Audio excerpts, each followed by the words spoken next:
SSC 26 তোমাদের SSC short syllabus ছিল। আসলে কোন কোন অধ্যায়গুলো তোমাকে এইচএসসি তে ওঠার আগে পড়া শেষ করতে হবে, কিংবা আদৌ তোমার সবগুলো পুরো সিলেবাসটা পড়তে হবে কিনা, আজকে সেটা নিয়ে কথাবার্তা বলবো। অলরেডি কিছু অধ্যায় লিখে আনছি, বা আদৌ এর বাইরে তোমার কোন কোন বিষয়গুলো পড়তে হবে, প্রতিটা বিষয় নিয়ে আজকে কথাবার্তা বলবো।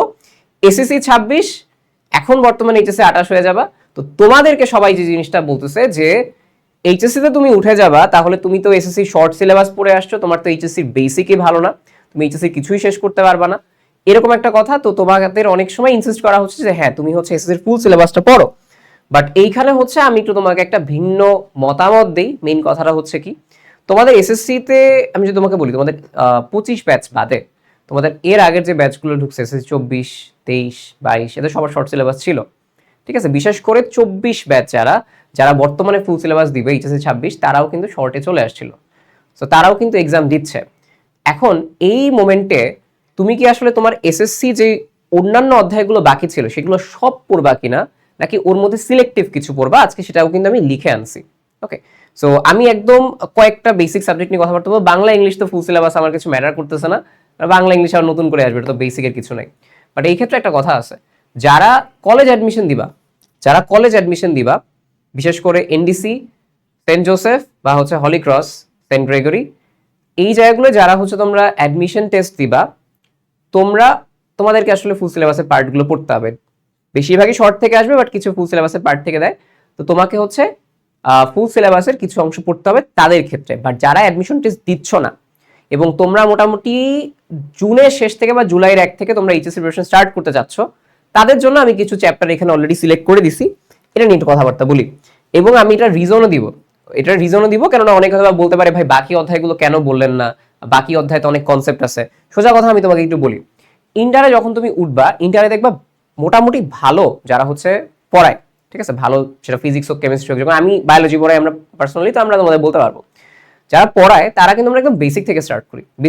বলতে এইভাবে স্টার্ট করি যে তুমি ওটা আসলে কোনোদিন পড়ছো সেটা আসলে ধরে মানে বিবেচনায় রাখা হয় না। ধরো তুমি পড়ছো, বাট তারপর আমরা ধরে নিই যে জিনিসটা বুঝোই না, তুমি হার্ট কি জিনিসটা চিনো না, তুমি রক্তকণিকাকে এটাও চিনো না, বাট পড়ার ধরনটাই কিন্তু এভাবে আমরা স্টার্ট করি, ঠিক আছে।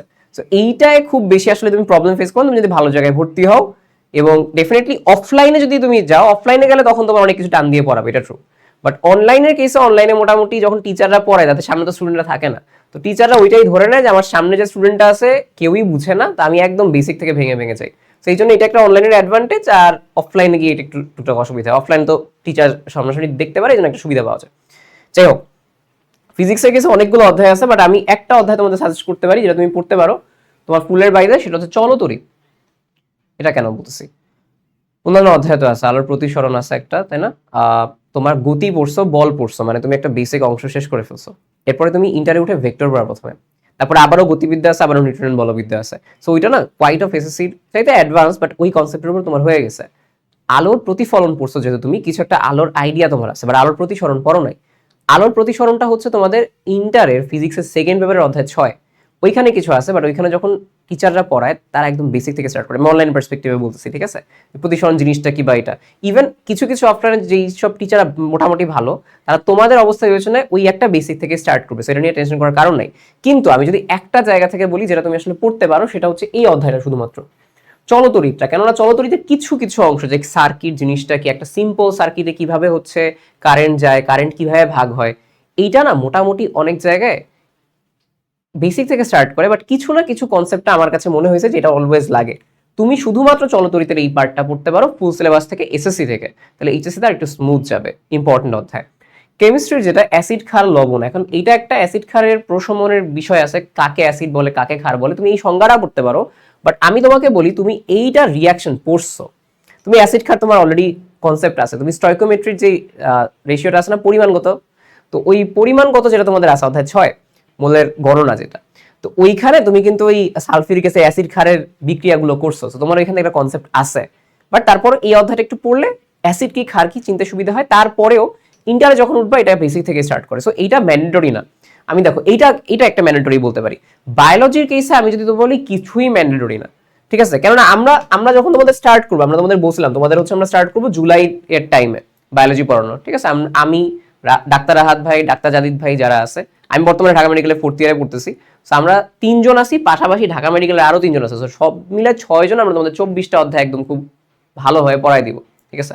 সো আমরা যখন তোমাদের পড়াবো, আসলে আমরা যখন এমনি অন্যান্য বছরই পড়ে তোমাদের ব্যাচে না, ধরেই নেই যে কেউ আসলে কিছু পড়ে নাই, কিছুই পড়ে নেই। সো সেইখান থেকে আমরা স্টার্ট করি, কারণ এই জীবের পরিবহনে আসলে মেইনলি সবাই যে জিনিসটা বলতেছে যে ভাই তুমি হার্ড পড়ো নাই, তুমি কি এসএসসি 26 তুমি কি উঠে আসছো, বাট একদম ফ্যাকচুয়ালি শুধু এসএসসি 26টা আমরা যখন অন্য ব্যাচগুলোকে পড়ে আমরা একদম ধরে নেই সে কেউ জানে না যে হার্ট এই দিক থাকে, হার্ট এইভাবে পাম্প করে, রক্ত এই দিকে যায় ওই দিকে যায়, প্রত্যেকটা জিনিস না বুঝায় বুঝায় করা হয়। সো তোমার এখন যদি আবার প্রত্যেকটা অধ্যায়ে গিয়ে ওই বেসিক পড়ার চেয়ে ডিরেক্টলি ইন্টারের পড়া শুরু করা ভালো, কারণ ইন্টারে আমরা বেসিক থেকে স্টার্ট করি, এটা আসলে খুব একটা প্রবলেম হয় না। তারপর যদি মনে হয় যে একটু আমি পড়তে চাই বায়োলজি, শুধুমাত্র এই অধ্যায়টা পড়তে পারো, বাদ বাকি তাত্ত্বিক অধ্যায় দরকার নেই, কোনো ওটার সাথে কনসেপ্টের রিলেশন নাই।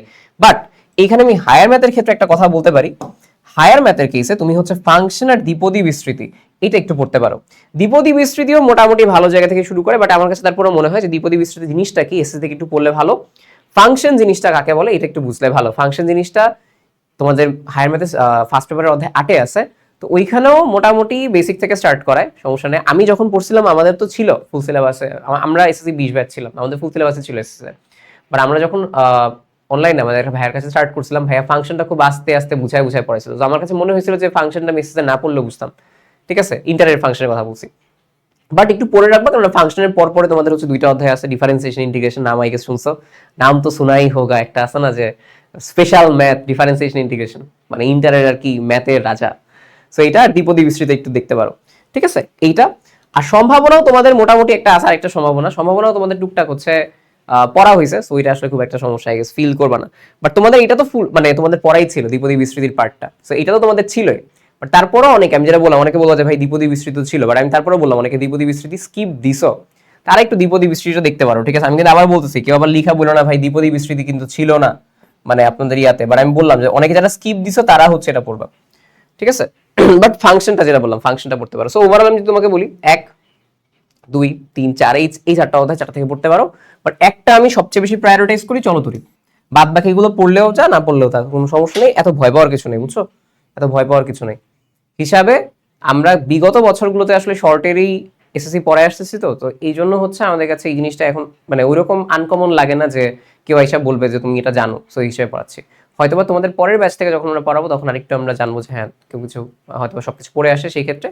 বাট কিছু কিছু অধ্যায়ে তোমার হচ্ছে টিচাররা, ফিজিক্সের ক্ষেত্রে আরেকটা অধ্যায় আছে, চুম্বকের অধ্যায় একটা ফিজিক্সের ক্ষেত্রে, ওইটা টিচার একটু বলতে পারে যে তোমরা হয়তো এটা এসএসসিতে পড়ছো, এরকম হয়তো টিচাররা বলতে পারে, বাট তারপর ওইটা বেসিক থেকে স্টার্ট করে, খুব একটা ঝামেলা আসলে হয় না। ট্রান্সফরমারের জাস্ট একটা ম্যাথ আছে, এছাড়া আর কিছু না, বুঝছো? সো ভয় পাওয়ার কিছু নেই। তোমরা যারা আসলে আসো, আমি তোমাদের জাস্ট এতটুকু বলতে পারি যে এসএসসির বাকি অধ্যায়ের কেসে এইচএসসি 28 ভয় পায় না। ডিরেক্টলি আমার কাছে মনে হয় যে কলেজ অ্যাডমিশন না দিলে এইচএসসির পড়ালেখাটা স্টার্ট করো, এটা তোমাদের জন্য বেটার হবে। একটু গ্যাপ নাও, আর্লি স্টার্ট করো, আর্লি স্টার্ট করলে তোমাদের সিলেবাস একটু তাড়াতাড়ি শেষ হবে। দ্যাটস ইট, আর কিছু না। ওকে, আর কারো কোনো ডাউট থাকলে অবশ্যই আমাকে কমেন্টে জানো যে ভাই আর কি কি আসলে পড়ার বাকি আছে। দ্যাটস ইট, ওকে, আল্লাহ হাফেজ।